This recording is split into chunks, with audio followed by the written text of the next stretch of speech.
নমস্কার, আমি রচনা বন্দ্যোপাধ্যায়। 2026 বিধানসভা নির্বাচনে বিজয়ী প্রার্থীদের আমার অনেক অনেক শুভেচ্ছা, অভিনন্দন। গণতন্ত্রের লড়াইয়ে মানুষের রায়কে আমি সম্মান জানাই।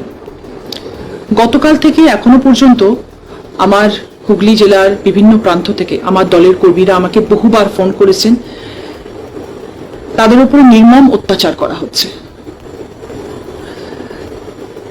তাদের ঘর থেকে বার করে নিয়ে আসা হচ্ছে, তাদেরকে মারা হচ্ছে, তাদেরকে হুমকি দেওয়া হচ্ছে, তাদের অফিস ভাঙচুর করা হচ্ছে, তাদের অফিসের টেবিল চেয়ার সব রাস্তায় ফেলে দেওয়া হচ্ছে। তাদের এতদিনের সাজানো গোছানো অফিস, তাদের কত স্নেহ, কত ভালোবাসা, কত সম্মান জড়িয়ে আছে সেখানে, সেগুলোকে সবাই এনে বাইরে ফেলে দিচ্ছে, তাদেরকে হুমকি দিচ্ছে, মারধর করছে। তার থেকেও বড় কথা, তারা ভীষণ ভয় আছে, কারণ তাদের পরিবার রয়েছে, তাদের বৃদ্ধ বাবা মারা বাড়িতে রয়েছে, তাদের ছোট বাচ্চা রয়েছে, তাদের স্ত্রী রয়েছে। তারা নিজেদের প্রাণের সংশয় নিয়ে বেঁচে রয়েছে। তারা আমাকে বারংবার ফোন করছে জানার জন্য, দিদি আমাদের কি করণীয়, আমরা কি করব, আমাদেরকে বাঁচাও। এটা তো কাম্য নয়।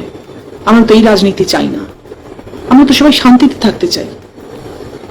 আমরা তো এই বার্তাই সবাইকে দিতে চাই। সংগঠিত রাজনৈতিক দলে তো কর্মীরা শৃঙ্খলা মেনে থাকেন, তাহলে কেন এই ভাঙচুর, কেন এই মারামারি, কেন এই হিংসা, কেন প্রতিহিংসা, কেন এই বিশৃঙ্খলা করা হচ্ছে? রাজনীতিতে হিংসা নয়, শান্তি এবং গণতন্ত্রের চর্চা হোক। বিদ্বেষমুক্ত পরিবেশই পশ্চিমবাংলার অগ্রগতির পথকে সুগম করবে। একটু ভেবে দেখবেন। এই বার্তাই আপনাদের কাছে দেওয়ার ছিল।